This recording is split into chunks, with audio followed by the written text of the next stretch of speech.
So today I'm heading over to my son's house. I'm going to help him out with a video.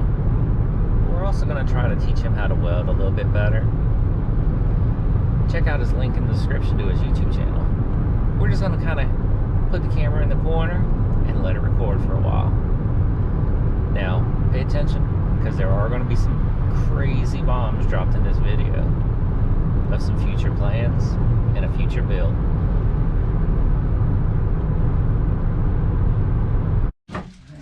You can start yours whenever you want to. How you're gonna start it, do it. Rock on!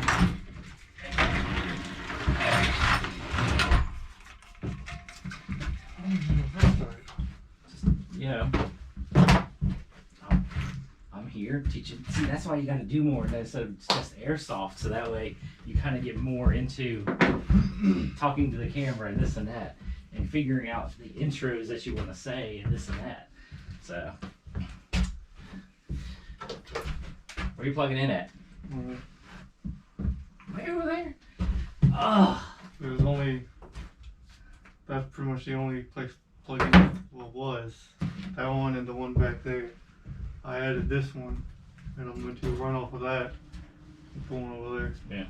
Cool.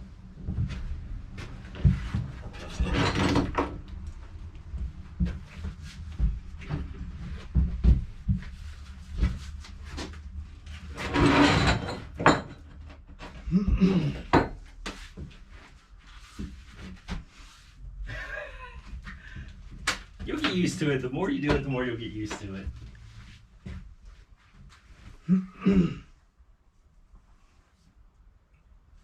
I always make sure that it's good on battery and all that. I always clip all this out, obviously. I will attend today in this video. I have my dad here, and he's going to pretty much, he's going to be showing me how to weld, because I have absolutely zero idea, and he does. I got a little bit. I got a little bit. He knows a lot more than I do. A little bit. I have absolutely no idea. So pretty much he brought random pieces of metal from his house to practice on. Yeah. So. Yeah.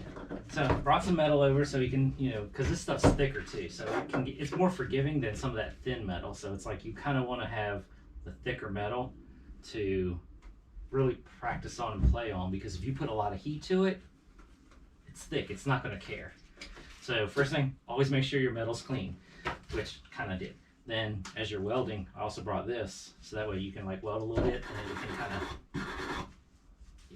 of clean it up too, so you can kind of keep your metal clean. Notice people walking down the street. All right, so with this, you know, since it's thick metal, you put it on, I put it on to max heat and all that kind of stuff. So max heat for this. Man, she noise that.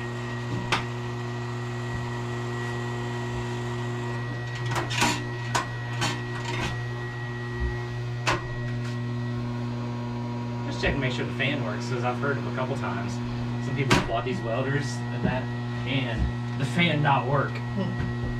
Okay. So I always take my glasses off because I'm kind of close to it when I'm welding, and my eyesight sucks.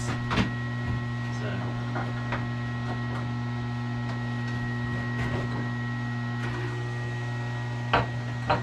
okay, yours is an instant hit then. So there's a difference with mine and yours. Is this is yours is an instant hit. So it's like as soon as you put it on there, it instantly starts. Mine won't start until you pull the trigger and all that kind of stuff.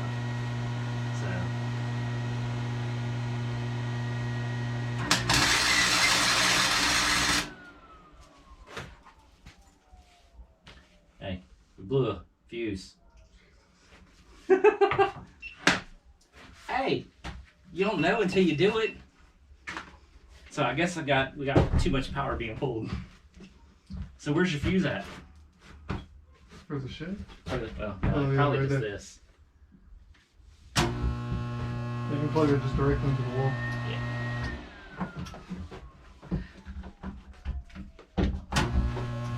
So basically you just trip the brake on that, not a big deal. Alright, so we'll leave it off. Like tack this on and all that kind of stuff. Get this together.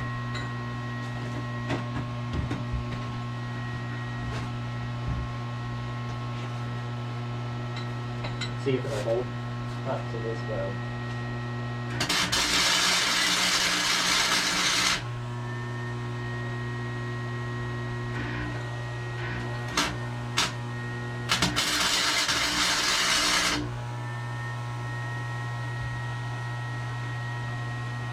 Still think you got just a hair high. Alright. So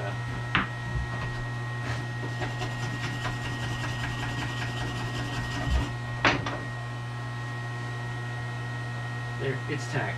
Now, also, like every so often, kind of go across it with a brush to make sure that that stays clean, because all that, since this is flux core, it gets a lot of the debris inside and all that kind of stuff. So every so often, just hit it and clean it a little bit. It ain't gonna lightly, don't, you know, just doesn't take much.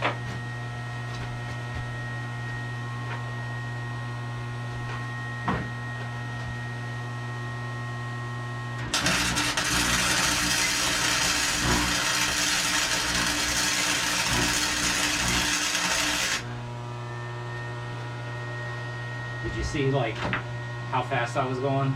I wasn't moving fast, but I was going in a circle like that. So there wasn't much speed to it going across. I mean, that's all I moved. You know, there wasn't much movement. I mean, I literally hit it and I was going in a circle slightly fast, but I only moved like that speed going across it. There wasn't much movement, you know what I'm saying? And also, when I was welding, I kept it at a slight angle like this, because if you got it like this, everything's blocking your view. So I kind of have it at an angle like that, so you can actually see where it's hitting and all that kind of stuff. So it kind of helps out. So, you want to give it a try? What's the worst that can happen? We mess up? I mean, it ain't no big deal.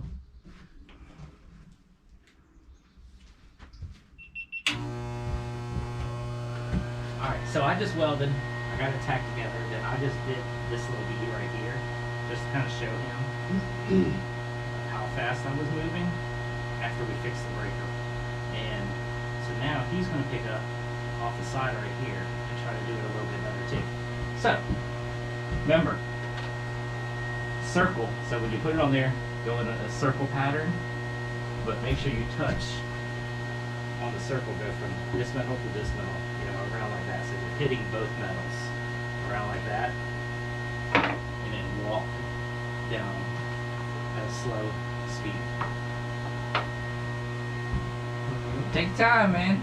You ain't gonna learn unless you do it. That's, I mean, seriously, just doing it is doing it.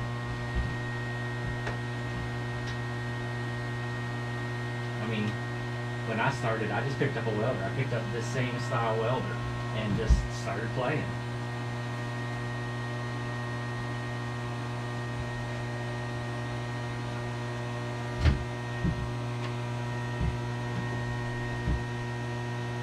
Okay, so when you start, do you push this? Yeah, I need to know all that. You can tighten it up on the sides right here. That'll keep it from turning down. So with yours, it's an instant arc. So as soon as the wire hits the metal, it automatically starts the arc. So keep the wire away from the metal. See, with mine, I can like just go up and hit the part and then pull the trigger and it'll start. With this, since it's an instant arc, you kind of got to let it sit for a minute or away from it for a second, you know. Then as soon as you push the trigger, you can go into it a little bit, because once you know, since it's an instant arc, it'll automatically start burning. Well, then the thing is it's going to burn into it, and then you're going to mess your tip up and all that kind of stuff. So that's why I say, get it, you know, right to it, and then as soon as you pull the trigger, you can go in that last little bit and then keep flowing. All right. Questions are important, man.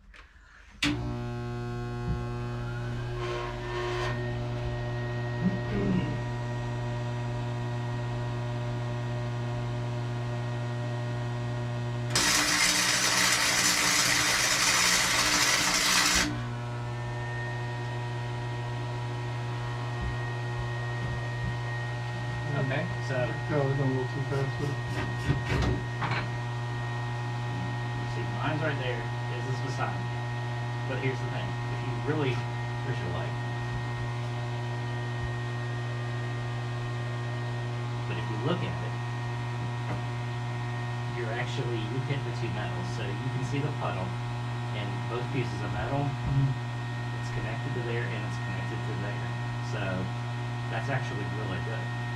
So that right there, that would be like a tack. I mean, you know, you see my crappy tacks over there. You won't see that part. But you join the metal together right there. That looks really good. Now you just need to keep doing that and make it, you know, into circles. And keep rolling down. You ain't gonna drop dimes, but it's gonna take a little bit. But you're getting there. That little tack looks good.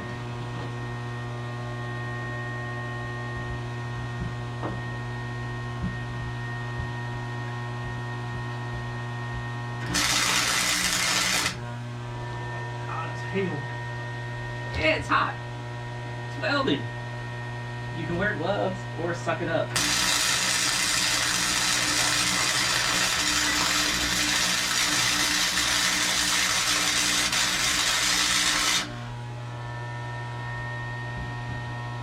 There you go.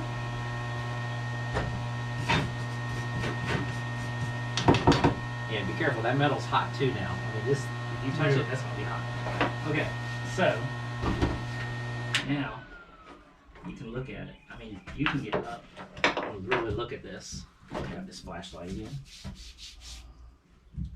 You need to. I like your light though. Just I keep losing the button. But I mean, you can see where you started. You started like right there, and you can actually see the layers. I mean, if you look at it, I mean, you're not hitting dimes like, you know, like the professional welders, but if you really look at it, you can see the layers of where the steps are each time you made that circle, because you do a circle and then it like you move a little bit so that way the circles like overlap. And I mean, if you look real close, you can see the lines in that part right there, which is good. Yeah, I mean, you can see the lines right there. So that's pretty good. I'm not gonna complain about that right there. Now, here's one thing I'm gonna show you.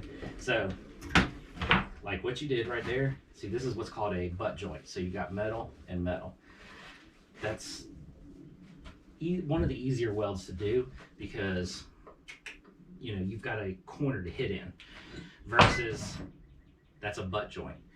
You're welding right on top, which is what you did before on that one hunk of metal wherever. So, like just welding, God, that thing is warm. You can feel the heat just coming off that stuff. So like just welding on top, that's not good. If you do have to do something like this, you will grind and put like a V in this. So you'll bevel this and bevel that till there's a V in the middle that looks just like this. And then you can weld right down the middle of that V. That'll be strengthening it up and all that kind of stuff. But if you have any opportunity to, you always try to overlap. So like when you doing metal work on your truck and all that kind of stuff, and you're laying like body panels, the body panels are gonna, we'll try to do it like that. You can butt like this, but it's easier to do an overlap. So that way, when you're welding, you can weld in between this panel to that panel and all that kind of stuff like this. So now hit the next weld. Do that right there, just like that. Or you want to take a break for a minute? All good. All right. So that way, now, because that's one way. So now you can sit there right in that cut and just weld into there. He's getting there. Hey, like I say, practice makes perfect, man. And I'm still not perfect. I still make mistakes.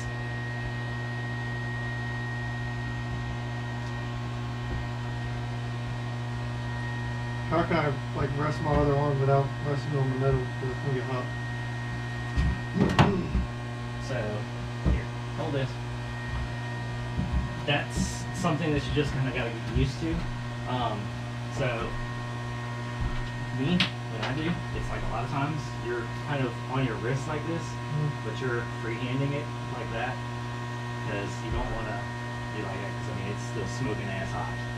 So basically a lot of it is just figuring out like what's a good for you. Never weld one-handed unless you're like under a truck and you're like having to reach and do that, then you do it one-handed. But if you ain't got to, you can rest your arm on something, do it.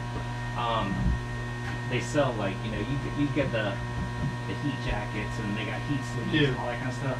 So a lot of people have those and they'll put like you know, have an extra hunk of metal laying here or something like that. They'll have that so they can rest their arm on that as they're welding, or put it across this so you can hold it. But a lot of it's just getting you a flow down of how you want to hold the gun.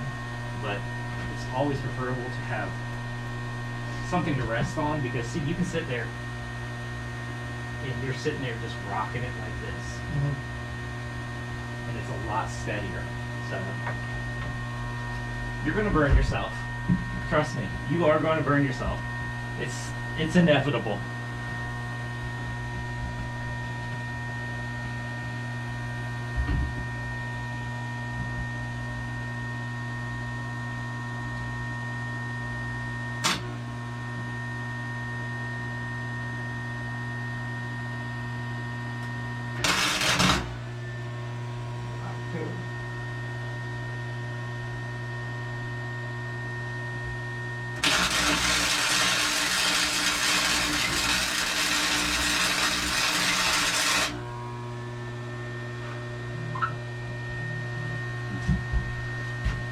So we're doing a short. So we're recording and we're recording and we're recording. Like we got the 3 cameras going. So teaching my son how to weld. There will be a link in the description to his YouTube channel. Check it out.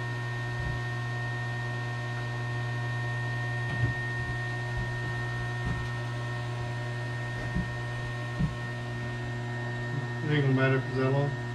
No. Okay.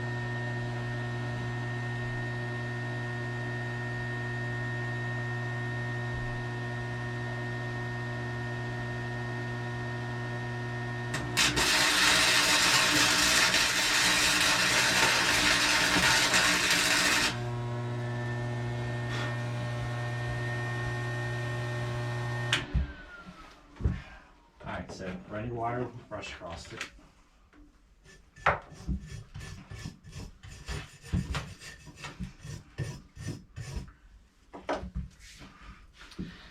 Yeah, ever since I've been thinking about getting the Kona, the end, I've been seeing a lot more, like, you know, well, not the ends, but I've been seeing a lot more of the Konas on the road and all that kind of stuff.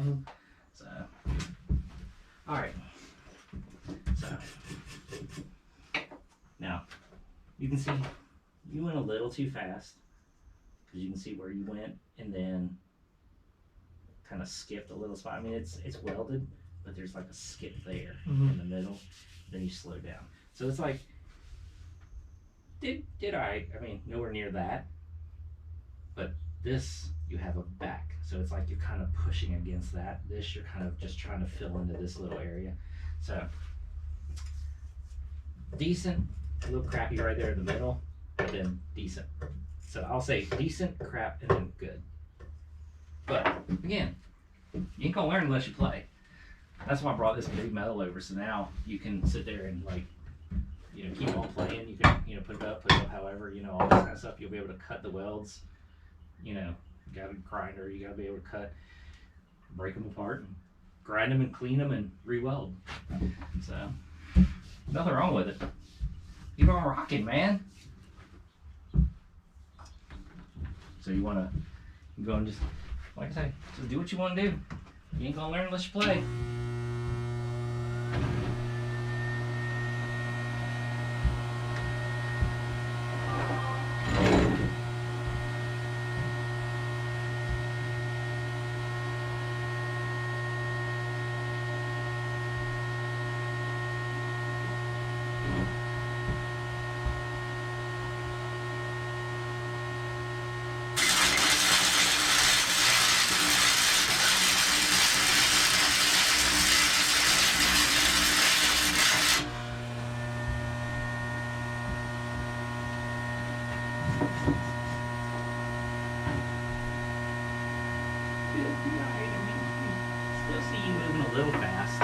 that is the hardest part, is your speed. Is trying to get down a good speed of not really your circles, but like your line movement. That's like the hardest part, is trying to figure that out. And especially when you start getting a little bit burned and you start like getting yourself caught on fire, you know, this and that, and then you're like, oh, it's hot, oh, it's hot, it's hot. Yeah, So you're it's burning crap on the wall. so it's like you speed up and all that kind of stuff. So, and if you want, you can get, like, order them online, is the welding sleeves, and they like kind of go across your wrist right here, and then they'll come up like here, and they're like Kevlar welding sleeves. You can get those. They're not expensive. They're less than $20 for a pair. So.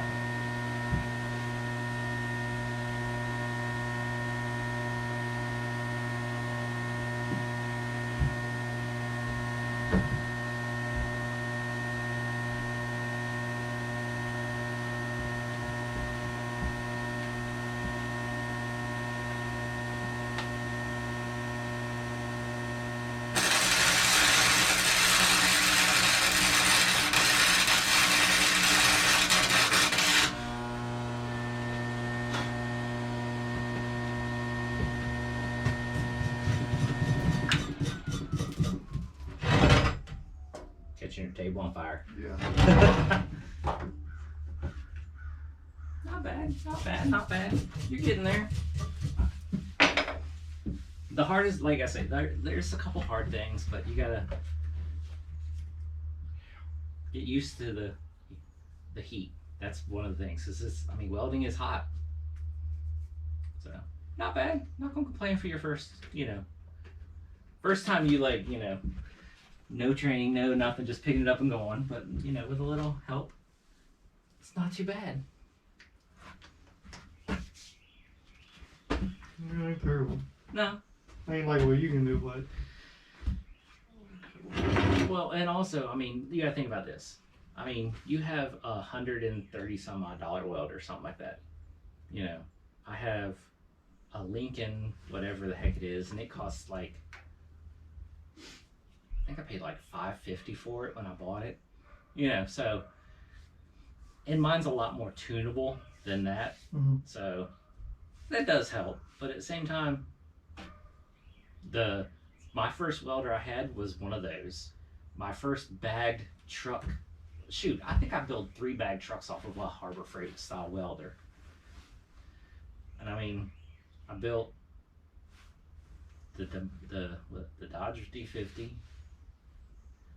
built the Mazda with that, built the Mazda. Let's see what else. I built a Nissan with that. Yeah, I built like 3 trucks with a Harbor Freight welder.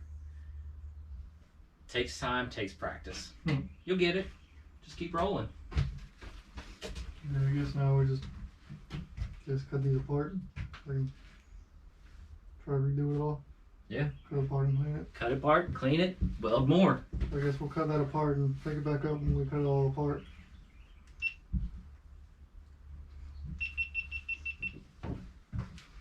Yeah.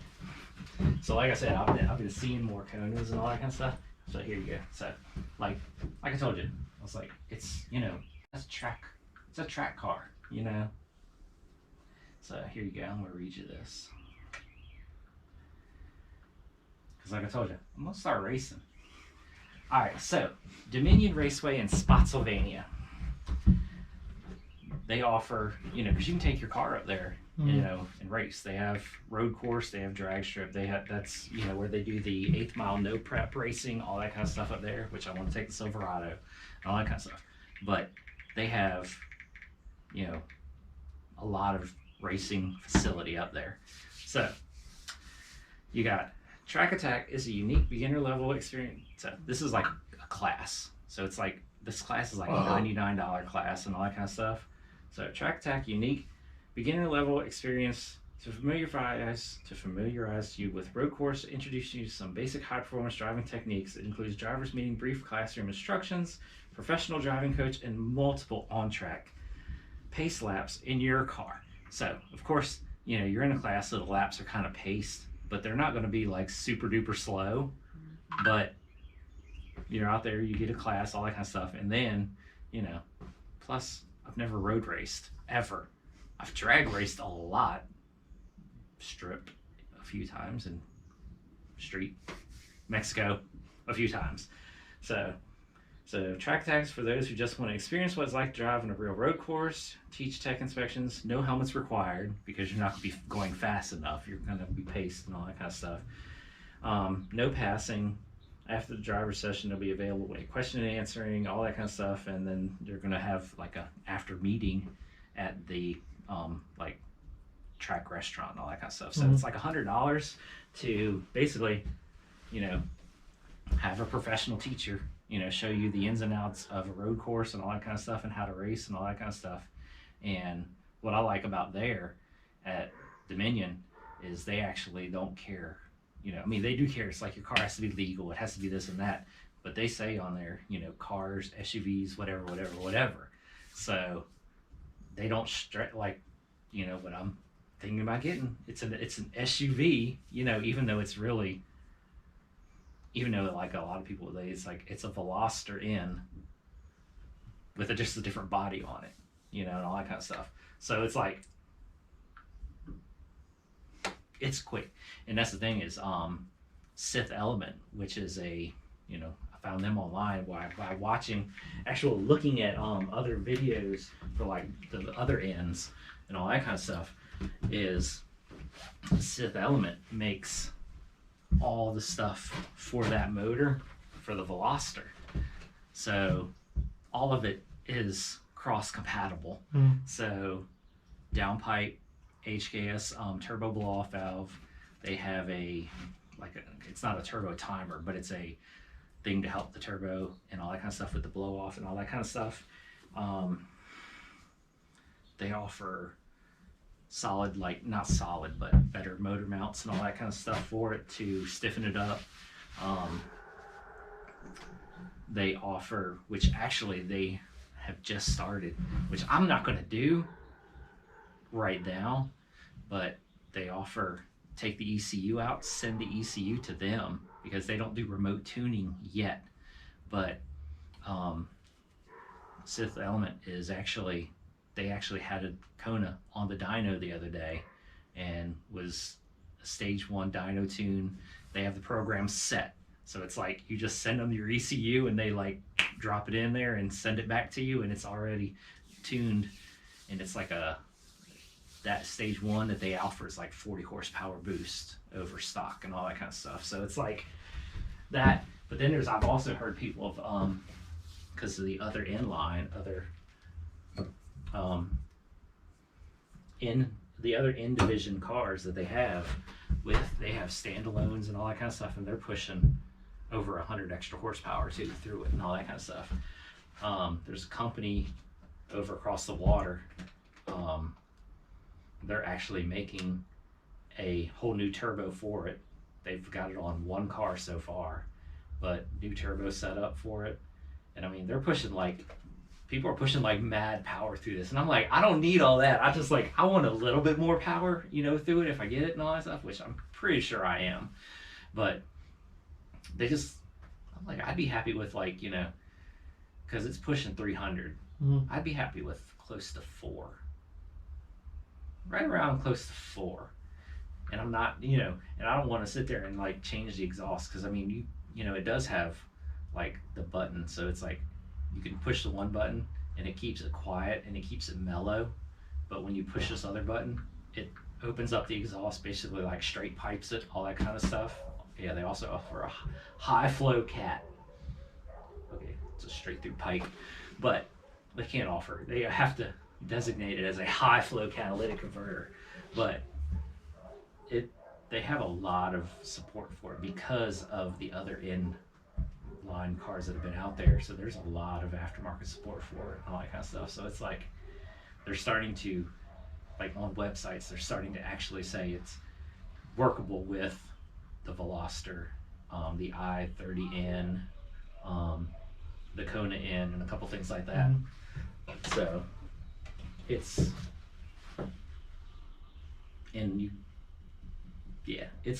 getting to the point where it's like, dude, it can be badass. It can have a lot of stuff to it. So it's like, oh yeah. And then I found a web. I was like, yeah. So then, yeah, I mean, sit that one. They got like crazy. And then, like, which is funny as crap. So I was just goofing off and looking. So there's, you know, the wheels and tires. So that's the Inky RPF ones right there.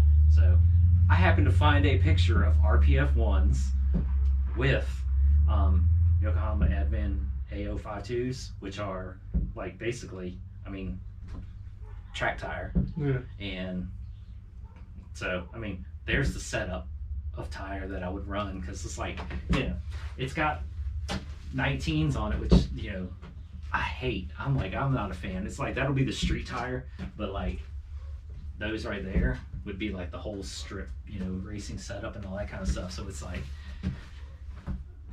but the only thing is like, man, I mean, because like I found the RPF ones, and it's like, I gotta, which I'll show you, you know, the price and all that kind of stuff, but depending on what the size I'm gonna get, because I gotta measure the stocks first for the back spacing and all that kind of stuff to fit them on there.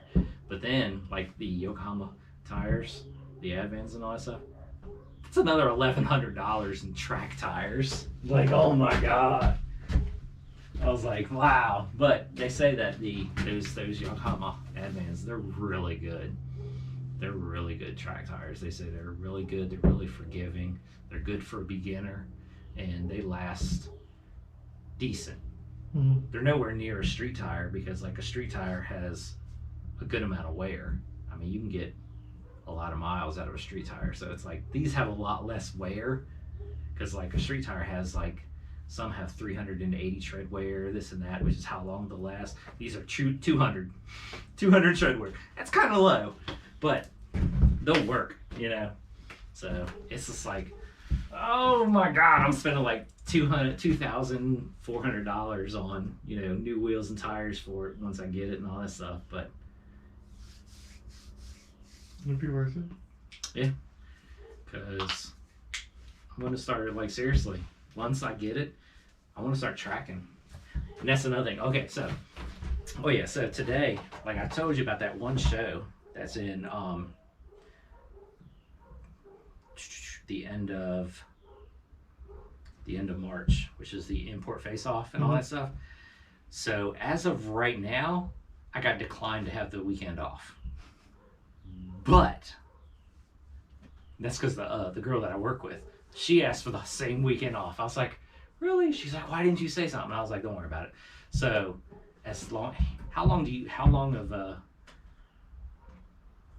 need to give them before you need to take a day off? So it's like, can you like you have to give them a week or 2 weeks, or how long? Well, it depends on what days I need off. I'm off every Saturday and Sunday, every week, no matter what. Yeah. Like I told boss, I ain't working Saturdays, Sundays for Monday through Fridays when I work. Well, I don't know. If I need to take a Friday off, all I gotta do is just tell them, like a week, I'd like 2 weeks notice. Okay. Well, this thing is, let me see. Let's see how far away this thing is, because I don't even know how far this this thing is. So let's see here. Import face off. There we go. So open. No, wrong one. Open in maps. See how far of a drive it is. To see when we, you know. Because this weekend that this happens to be on, I'm off Friday and I'm off Sunday. Mm-hmm. So I'd have to work Saturday. All right, so I've already told them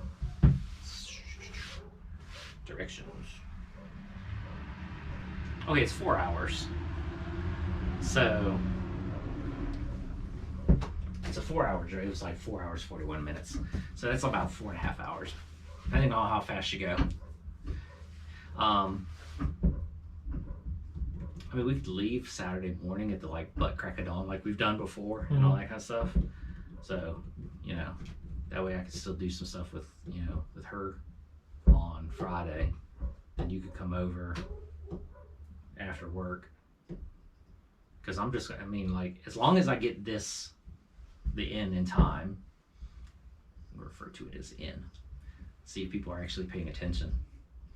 But if I get the in time, because I'm going to start looking to try to get one beginning to mid-March. So if I can get one before then, definitely going. still want to go, but like definitely going. So basically, you probably wouldn't have to take no days off work. I'm just going to call out and be like, yeah, I'm not coming in. I mean, I have vacation. I have all these different kind of things to take off where I can just say, I'm not coming in. Screw, don't care. But we can leave Saturday morning, the butt crack of dawn, and get down there by gates open and all that kind of stuff. It's like $35 a drag race. And if I can get it in time, yeah, I'm going to go drag racing with it. I mean, why not? I mean, it's got launch control. It's got, bet you did, I never told you a lot of this. We text about stuff. It's got a, so, on the steering wheel, it's got the N button to switch it into race mode and all that kind of stuff. Or right below it is a scramble button. So it's got a boost scramble button on it from the factory. That's pretty cool. Yeah, I'll show you. Yeah. So, like right there, so this button is where you can toggle through all the different modes, but this one is the N button, so you hit that one, and it actually goes into your, basically you can program the whole car of when you hit that button, what you want the N mode to be. So you can say, this N mode is for this, and you have all your track preferences set up. So as soon as you hit it, it instantly turns on all the track preferences and turns off all the safety features. The car goes into full race mode. There is no traction control, there's no nothing. It turns everything off and goes into full, you're the driver. And then that red button right there is the, what they call overboost. So that's really cool. Yeah. It comes with it. Yeah. So you hit it, it's like, and it's not like you can't just hold it like, but it's enough to race. Like if you're drag racing, because you hit it and it stays on for like 20 seconds and then it shuts off for 40 and then you can use it back again. So it's got like a 20-second run time, which is, it'll do quarter mile in less than that by a long shot. And then it cools off for 40 seconds and then you can hit it again. So if you're road racing, and you come onto the long straightaway, as soon as you come off the turn and you hit the straightaway, you can hit the scramble overboost button and haul booty down the straightaway. And then by the time you get to the turn, you won't have used it, but you can let out and continue on. So then it has the rest of the track or whatever to cool off for the overboost on it and all that kind of stuff. So yeah, that's kind of cool. Factory scramble button on a car. So heck yeah. All right, so do you want to weld some more? Do you want to finish your video and then you want to jump into me showing you how to break a chain? Because you weld more on your own time. yeah, just try to cut that real quick. Yeah. So whatever you want to do. Cut this up just so I can have it whenever I come out here next. Man, where's my gloves? Where are my gloves? I don't know. Oh, here you go. Here's one. Where did I put the other? Oh, on the floor. Why you got the TV in my chair? Because the TV's gonna go right there. I just have it hooked it up. I've got TV TV's gonna go right here. I'm gonna take all these screws up and can go right there. So when you sit down, you can watch TV. Don't you have a bedroom? Yeah. And a living room and all that kind of stuff? Your point exactly was what?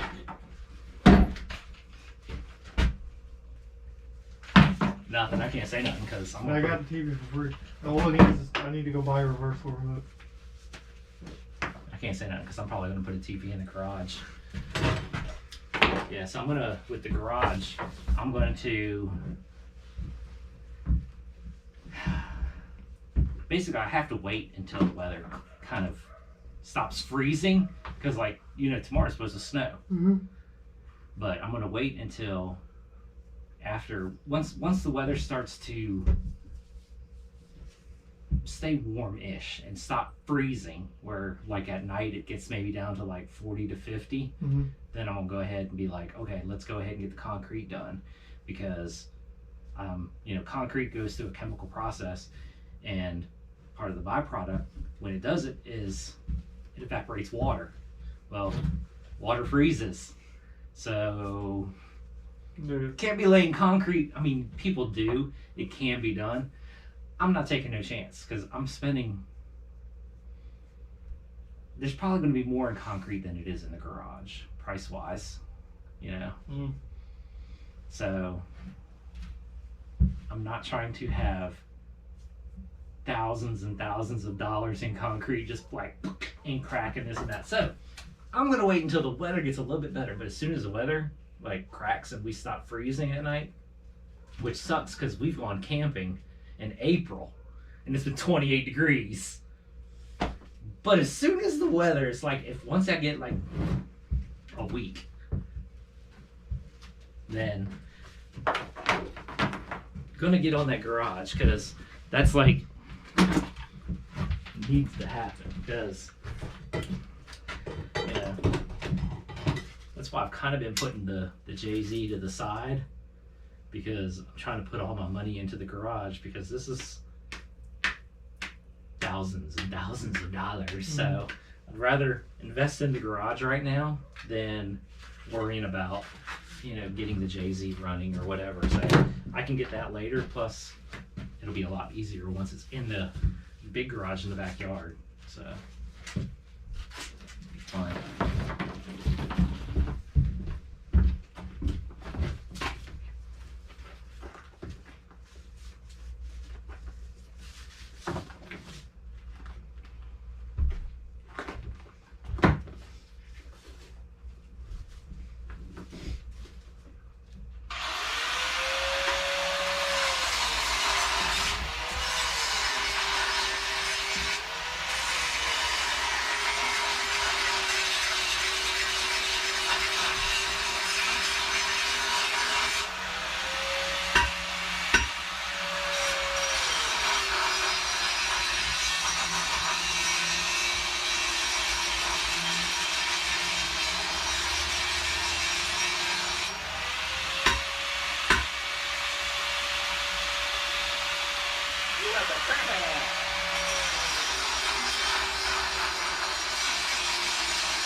I need another pair of pliers.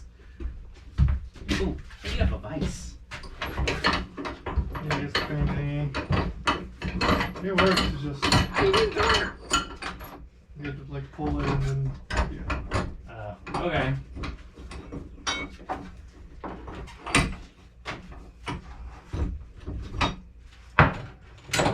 Here's one piece.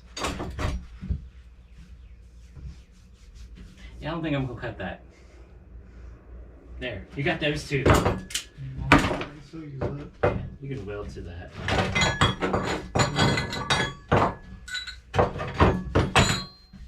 Good enough. Oh, good enough, man.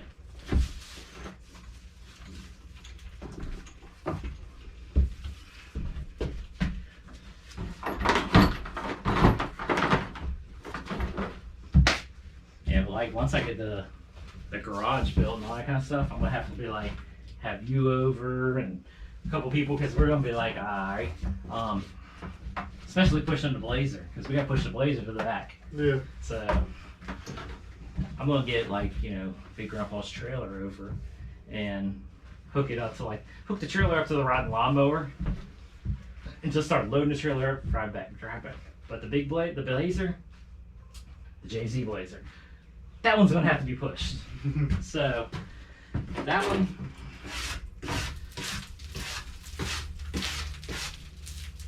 What? I have a vacuum. I was gonna just vacuum all that off that. But Now you can vacuum your floor.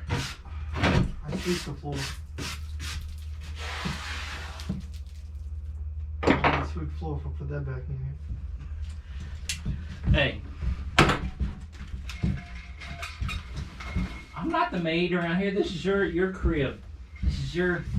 All right, fine. Sweep your thing up. You give me something to drink.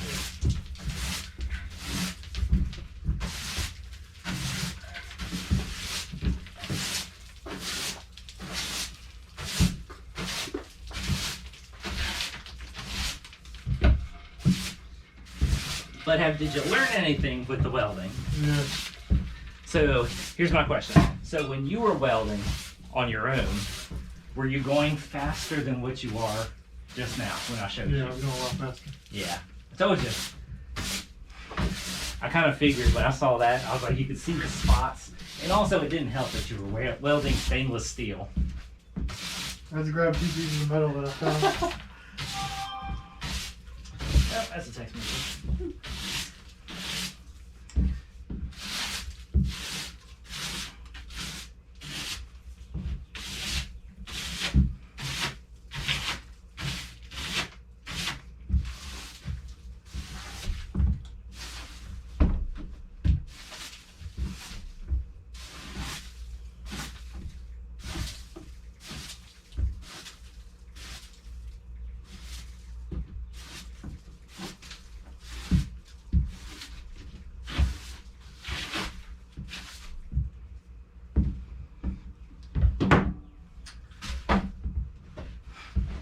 Like I said, with this, I mean, you still got some, but you're gonna have to, you know, go buy more. Yeah, because it ain't gonna last forever. But this is enough. What's there, what that little spool is enough for you to keep practicing and all that kind of stuff. So once summer comes and we really break into your truck, definitely gonna need a whole spool or 2 or 10. Yeah, I'll just buy like a lot, just start cracking them in the corner. Yeah. Just like I said, make sure that, because this is a flux core welder. I have to get the flux core. Yeah, so silver. Oh. Don't be like, because like flux core and then the normal stuff is cheaper than flux core. Don't be like, oh, I'm gonna get this, it's $10 cheaper. No. Make sure it's flux core. That's the biggest thing. You want to end your video?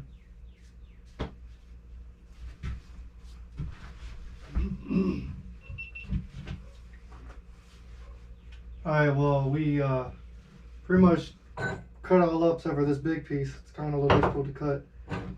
But we're gonna leave this just like that so I can practice more at a different day. But for right now, that's pretty much the end of this video.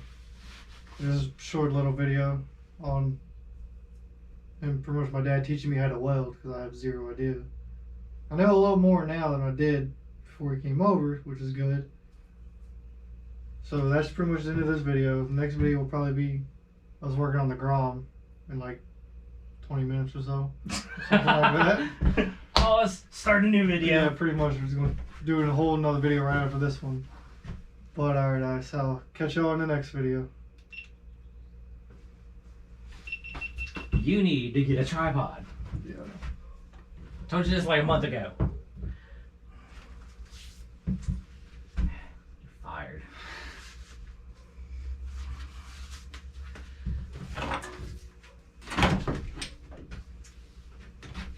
I even showed you. My bad. I even showed you good tripods, man. Okay. So where's oh yeah, all this stuff's in here. No. Oh, wrong box. Man, you got like FedEx boxes like right I everywhere. got ground parts, some more ground parts. Need some ruckus parts, man. You need to get that running. And you need to give me this one. I want that one right there. It's like perfect. I need that. Right there. I gotta go put the title on my name. Get it done! You know, it's DMV being a pain. You know you can mail in titles. Really? Yeah.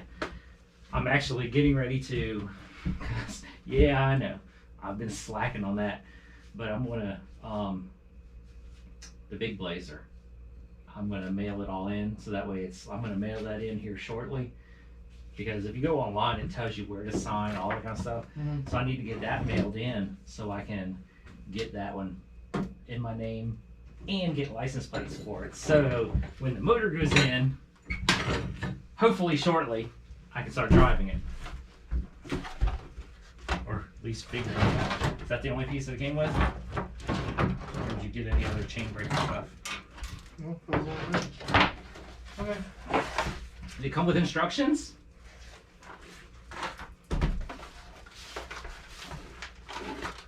I'm something fell out of the box, which doesn't look like it.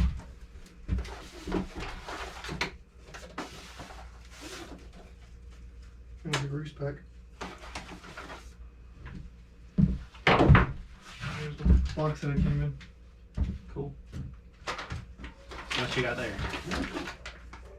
That one's. Oh, chain clean. This is chain. Cool. This is a brush. It's a good thing. And then those are just more gaskets.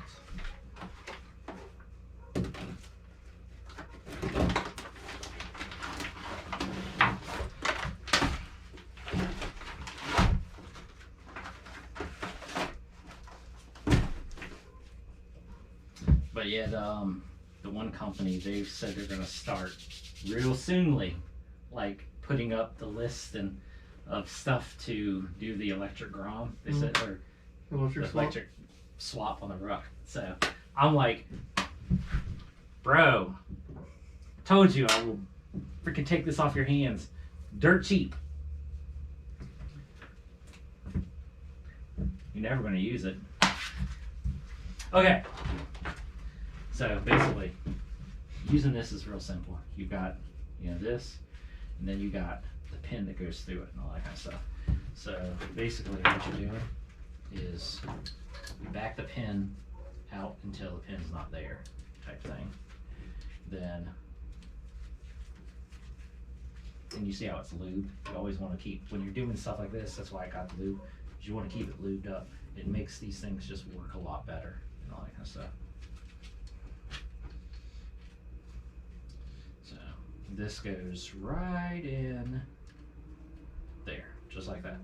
Then you can put that down and tighten it down like that, and that'll be basically, that holds the chain and all that kind of stuff. And then you have your handle and all that kind of stuff.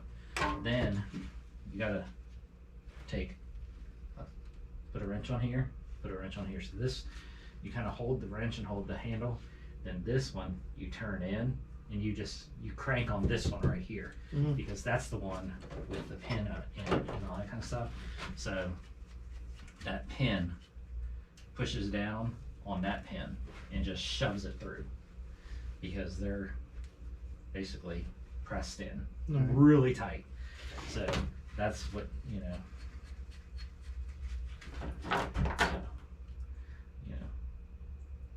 just like that. So you can, and that's the thing, is you can make the pin out, have the pin out like this, till you make sure.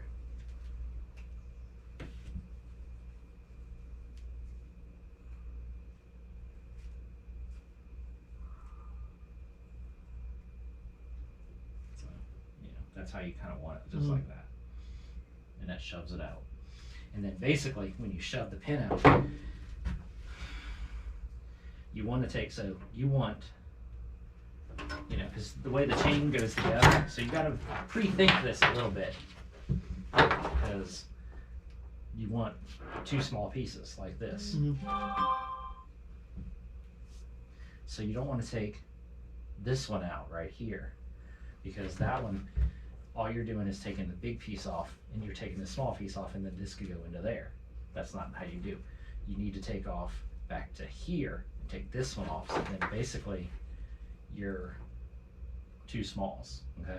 You don't want to take big, you gotta take small. So they basically, when everybody says you're taking the link off, you are taking the link off, but it's kind of in a way, it's like 1.5. So you've gotta pre-think, so you can fold it in half and be like, okay, I'm gonna take this off, and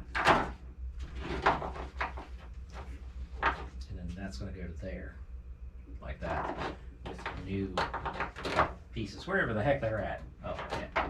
So, because then this takes the place of the, of this. So, then you need to figure out how many links you're gonna take off. That's the next thing.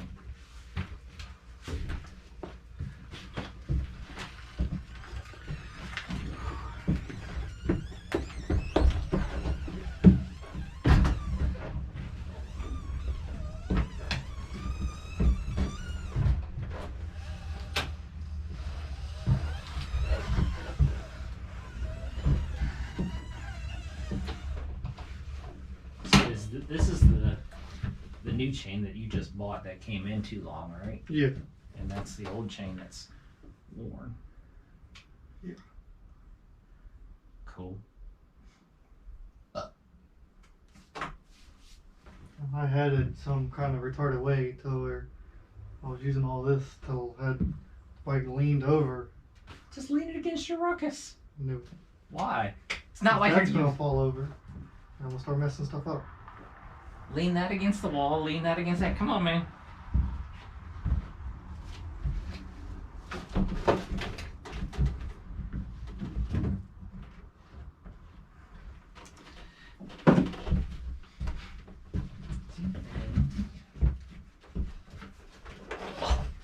Thing's heavy.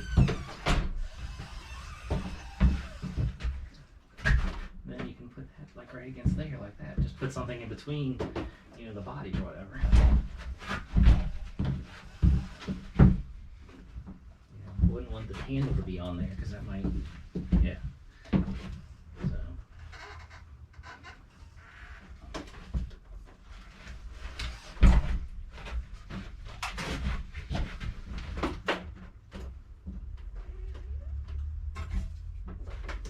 So we're sliding backwards. Ain't you got like a tire stop, man? You need to really, we need to better.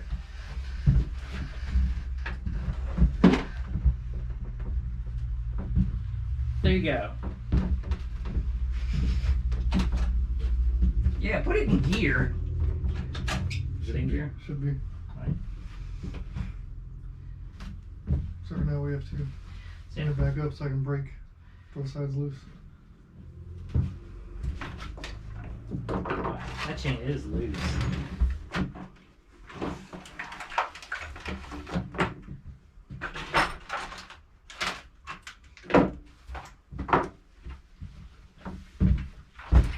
Yeah, as you can tell right here, it's pretty much like maxed out on. Yeah. So yeah, definitely is beautiful. Alright, well, I'll stand up.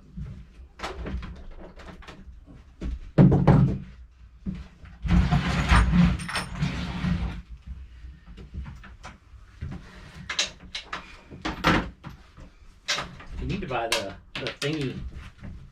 Oh, for the back. Yeah. Yeah. To, what is it called? The one, you know, the jack point thingy for the back of this thing. Yeah, I don't know the technical term. Yeah. I don't know what you're talking about. Yeah, if you get one of those, that'll make, like, you know, this so much easier because then it'll be, you know, it'll be standing up in this, it'll be centered, and back tire will be off the ground.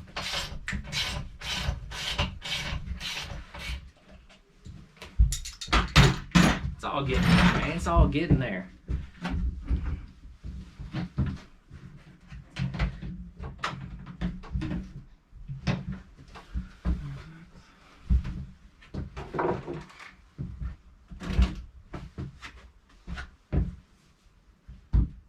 I lean back for you. Take channel. Where's the key? Or where's the brake link at? Alright, well, I'll stand it up so you can kind of.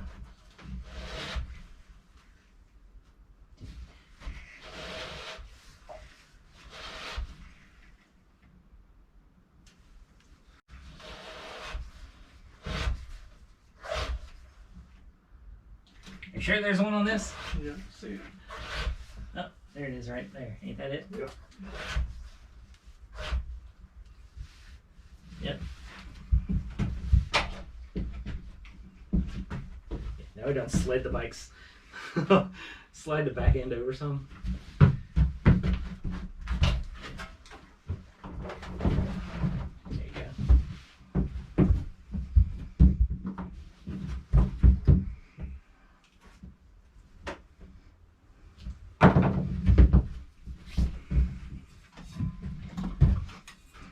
I'm gonna start recording you. Then you can talk as you're doing it. Introduce your own video. Okay. I forgot to do all that. Well, pretty much in this video, we are going to be replacing the chain.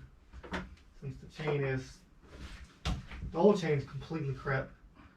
one of the links in it somewhere along the way is stretched, and does not want to tighten at all anymore. Yeah, you can see on the chain how much it's moving, all that kind of stuff. And I don't have any more room to. And it's basically all the way back onto the adjusters. So, and he's got a new chain right here for the bike, but the bad thing is that chain is too long. So it fits the bike, but for some reason when they gave it to him, it's too long. So he has a chain breaker right here. So we're gonna pop a few links out. He gonna get this chain off. Maybe. Yeah, we'll get it off. So get this one off.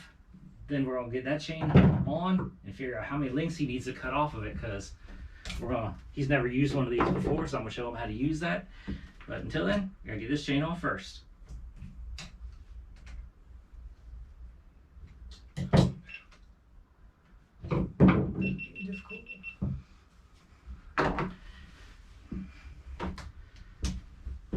Have you done this before? Yeah.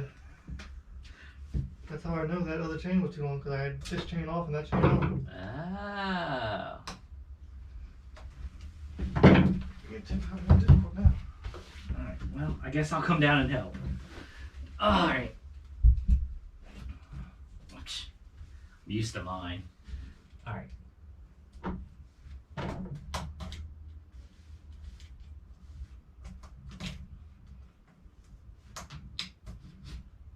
Alright, can you get... Do you have another small screwdriver like this?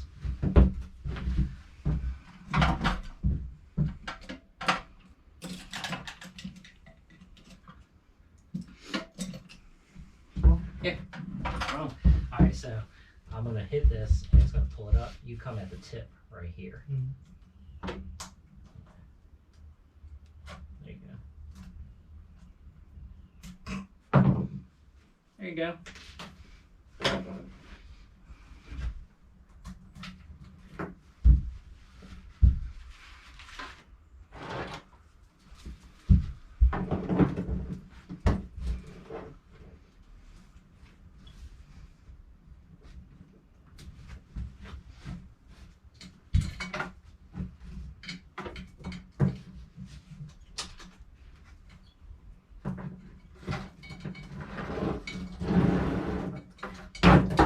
Good job. I'm really surprised at you with that. That's smartness right there. So put the end link that you're going to do, put it like right here. Something like that? Yeah, somewhere right in there where it's easy, because you want it,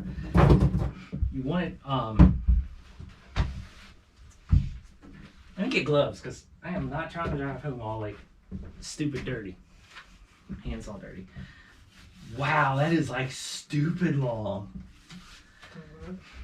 On their website, it was like it fits. Yeah. So what you need to do first is slide this all the way in, or at least pretty dang close to it. You know, if you want, like, use something like this and slide it in until it's about there on both sides. You just, like, you know, the screwdriver, so that way you kind of get it about the same. Then we'll take this, and that's why I said use this right here, because that way this one will stay here, and then we can basically go like this, and we're going to know this is the one we're going to cut, you know. So we're not doing it right here and it can flex. Always do it just like that. So you want to stand back up real quick? Yeah.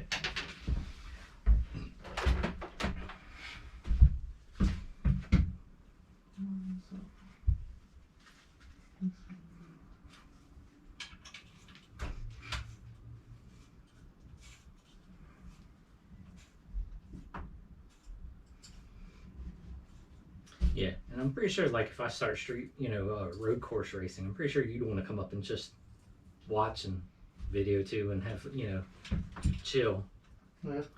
Yeah, I don't know how the first, like, the class event, I don't know. I need to find out, like, if they're going to be doing, like, other things that day. So it's like you could come up, and, like, I don't know how long the class will be, It's like, it's not, they said it wasn't going to be a long class. But it's like, I don't want to, like, leave you like a little lost dog in the car, waiting to, like, it's like, if they have, like, other things going on, you could watch that while I'm in the class doing a little classy thing, got to work the other side too. It's going to go in crooked, so make sure you work both. Yeah. So it's like if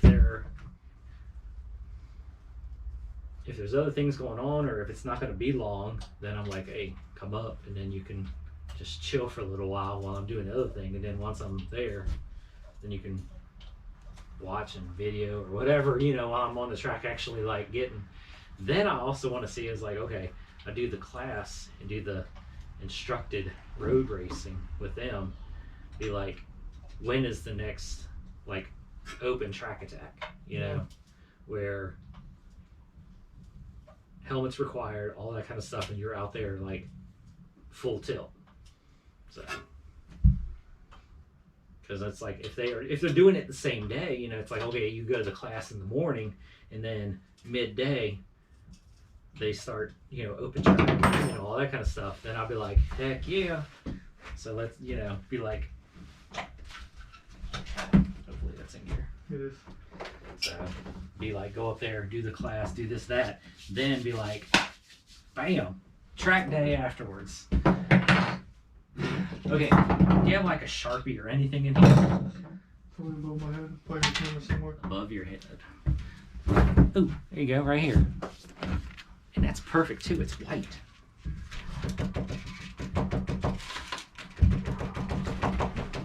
Now I gotta make it work. Is this white? Yeah, it is white. Yeah, because I mean, like, I'm like seriously trying to get into the, you know, track and all that kind of stuff. And I mean, I think that'd be like dope.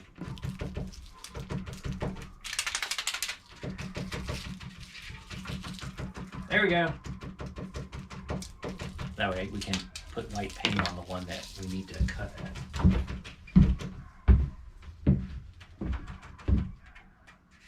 There we go. All right, cool.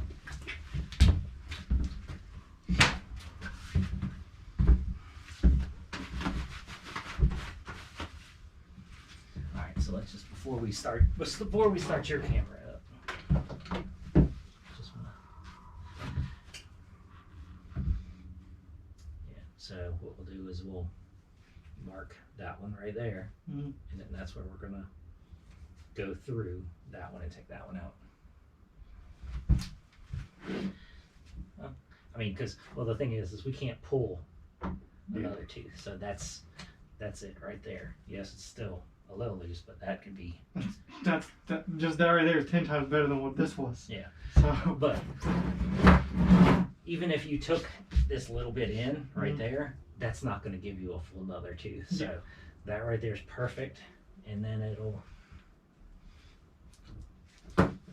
be able to be moved out. So that's a perfect, you know, spot to, yeah.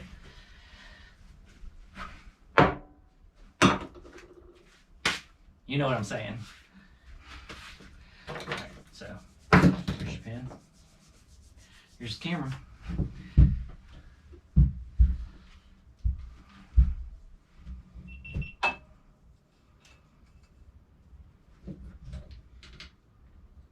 So he's got the old chain off. It's laying over in the corner. It just took a couple more minutes than what was necessary.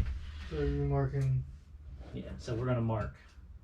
Just put a dot on top of the that? pin. Yeah, on the pin. On the pin back here? Yeah, that pin right there, because that's the pin that we're gonna take out. All right. So, and you can see, look how long this chain is. I mean, that's a good, like, what, 7-8 inches. So, yeah, and it's supposed to fit this bike. Yeah, nowhere. All right. Non-stretched chrome. Yeah, non-stretched grom, stock grom. That chain's supposed to fit. Yeah, that's for a stretched grom. All right, so go ahead, pull the chain off, and hopefully that's neutral. Is it neutral? Yeah. All right. When we pull the chain off, it's gonna be more difficult to put it on without taking that case off. So. Okay. Well, do you want to cut it like this, or do you want me to just run the old chain so we can rerun it? No, just take the whole chain off. I'd rather do it on the bench. It'll be easier. So redo your little thing that you did to make the chain flow through. I don't like taking the whole. No, that's understandable.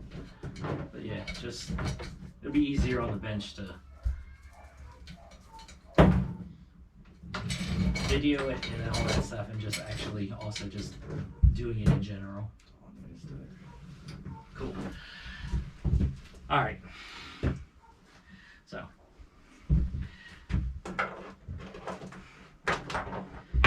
Now we know where we're going to take the counter. Right there on that one. Now, this is why I say you need a tripod. Put it in the place. And your vice is terrible. It came with a Chevy when we got a house like 5 years ago. So, I don't care how terrible it is, it works. Holy cow, you got this thing tight. Did Oh, you like kung fu grip this thing? No, I just don't want it to fall out. It ain't go. How many times have you dropped your GoPro? None. None? Really? I Yeah. drop mine like every day. Okay, not every day. I drop it a lot. Alright, so now we need wrenches. Where's your... Color you want? I need a box end, opening box end for this one.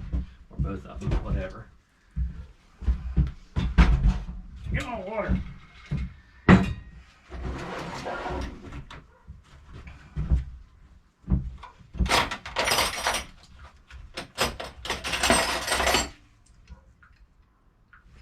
That's not it. Alright, so there's that one.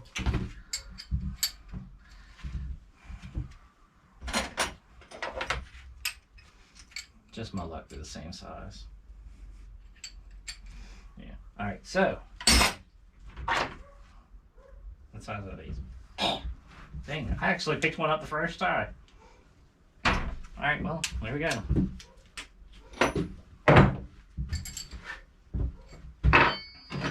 So now we gotta get that on there and get it right.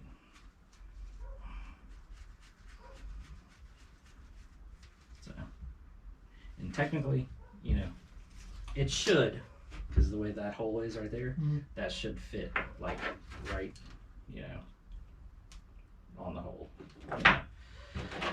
Alright, so now put the bottom on in there. Then put the top into that like that. And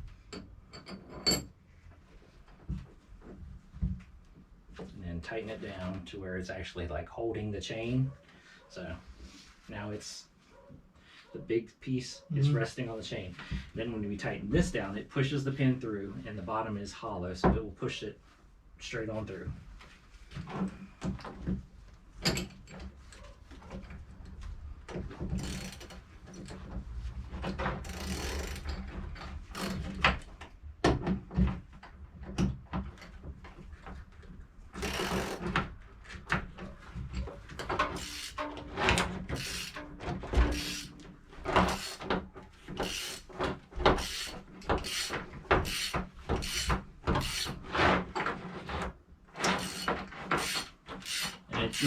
It's not a lot of effort. I mean, it's like at the first, like, you know, crank A few times, yeah. until it starts to push itself out. It just like, it's got a little bit of attention to it, but then after that, it's just, I'm putting no pressure into it.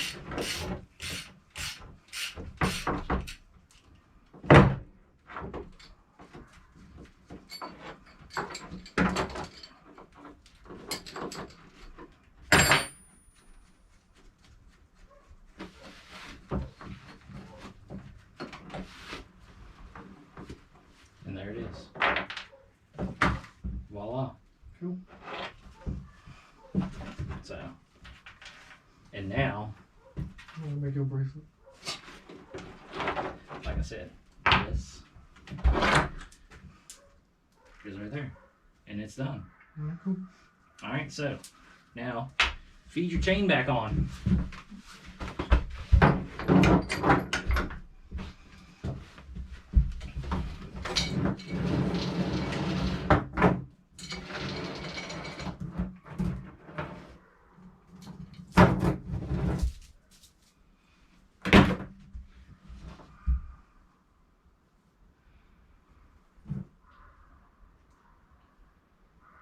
Yeah, so now once you put it on there, the two should line up perfectly. Heck yeah. So now it's just put your link, put it on, put it like right there where I think it's easier just to put it together on the bike because it kind of holds it together. And then you can put this.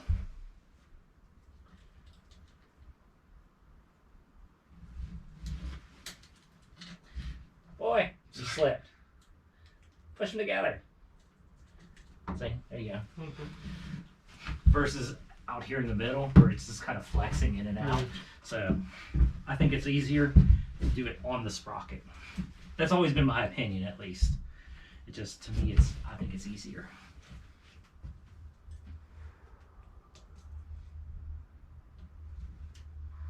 Don't stab yourself.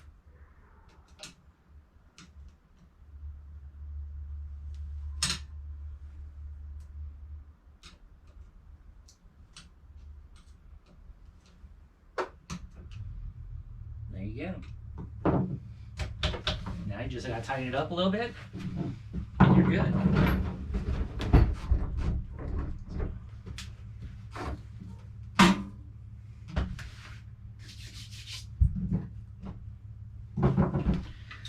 Alright, well, pick it up, and you can tighten the chain back a little bit, and we're done.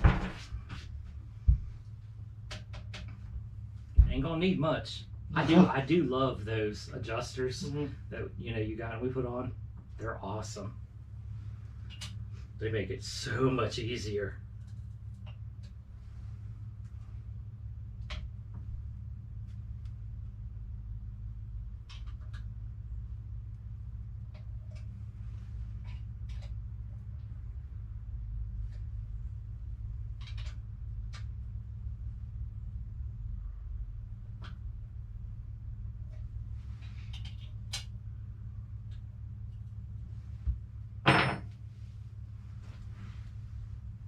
That's perfect.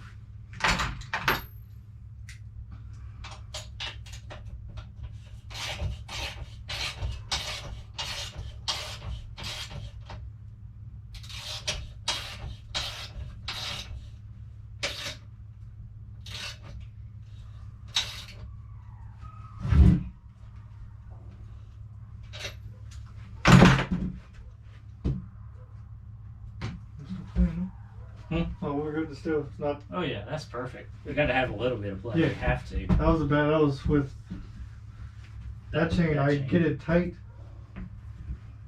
I tighten up the axle, and it would, because the one of the links is stretched. As soon as I tighten up the axle, there would be absolutely zero play, and you would hear it and feel it. That'd be. I mean, you want to do this at all, it would just be solid. I wouldn't move at all. But. And every time you spin a tire, it'd loosen up, tighten up, loosen up, tighten up.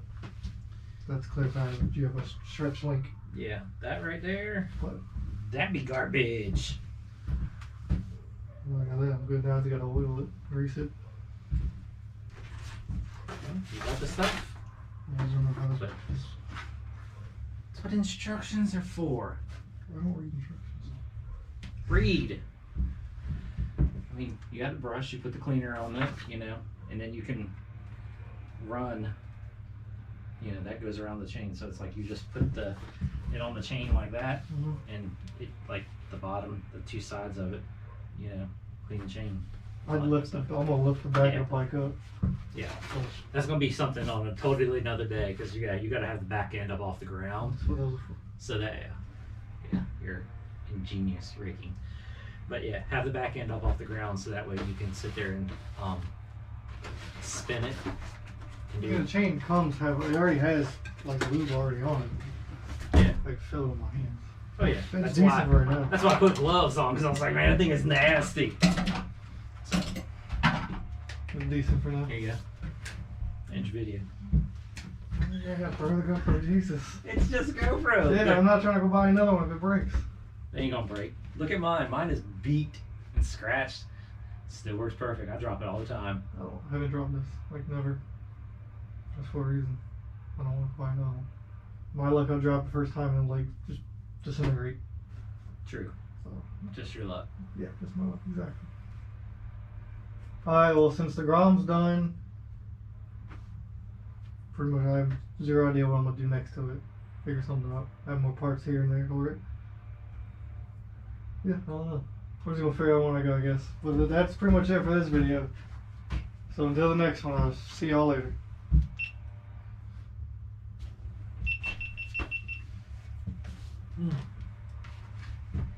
Well, I think today was a good day. I think we got a lot of junk done.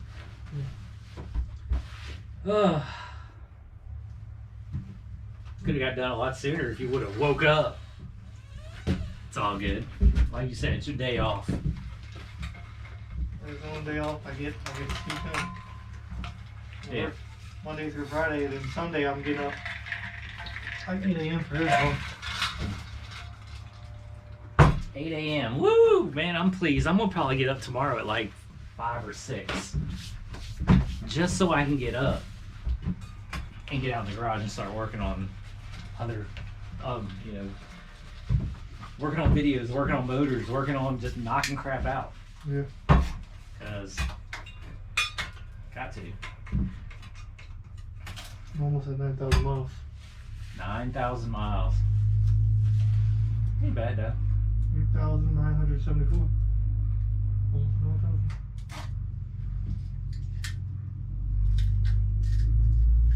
Yeah, and then that thing over there. Wonder how many that had on it. This? Yeah. Well, which motor, which time? Because the frame itself probably has like, I don't know. Because when I bought it, the motor that was on it was not the original motor. It had already been swapped for a different 50cc, and then I have two 50cc's back there that's been on it. And then that one, the frames got like, I don't know, probably 12, 13,000 miles. You're doing like 4 different motors. Yeah. Clean it up, redo it, GY6 swap it, and sell me this one. $100. Got you. You know what? I'll give you 2 because you're gonna go get the title up. Even though you should just you can do the title, get a title in your name, then you can sell it to me for $200 for your time and effort of getting the title swapped.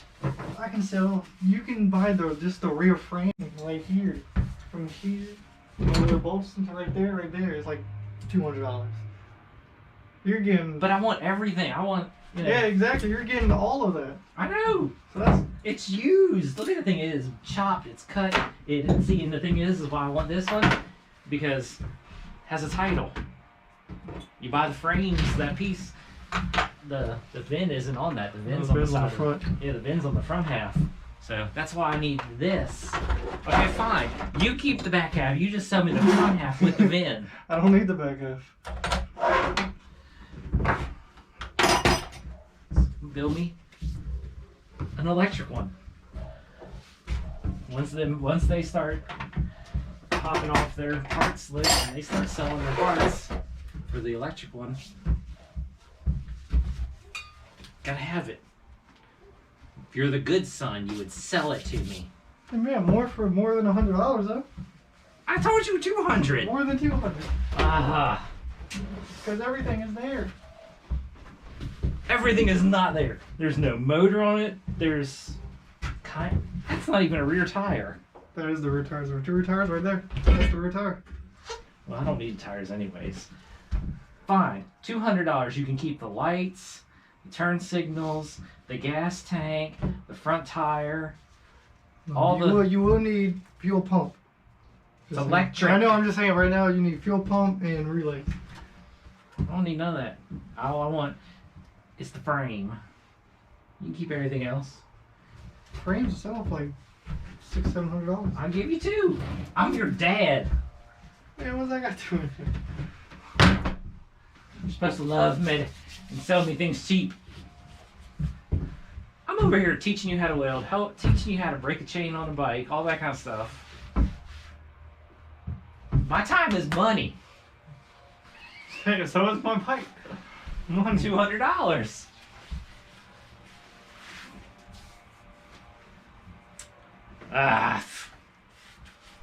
You're useless. Make me find one on there. I ain't stressed on it right now. That might be like a next winter project. Next winter, not this winter. Next winter. I got way too many things going on right now. I don't need another freaking project. That's like today. I spent so much time today working on that one small block, just getting it ready for tomorrow for video purposes, and getting it like basically prepped and cleaned and this and that, and cleaned the garage, this and that. I did a lot of freaking work today, but it's all good. That's part of it. Sometimes you gotta spend a day to set up for the next day. Sucks, but you know, it is what it is. So anything else you want to do? No, not really. That's pretty much it. Yeah. How long are we recording? Yeah, something recording. 1 hour and 25 minutes. Told you I was gonna put it up there and record. Alright, well, I guess we'll just end it all. Guess we'll get ready to do whatever. Call it a day. Peace.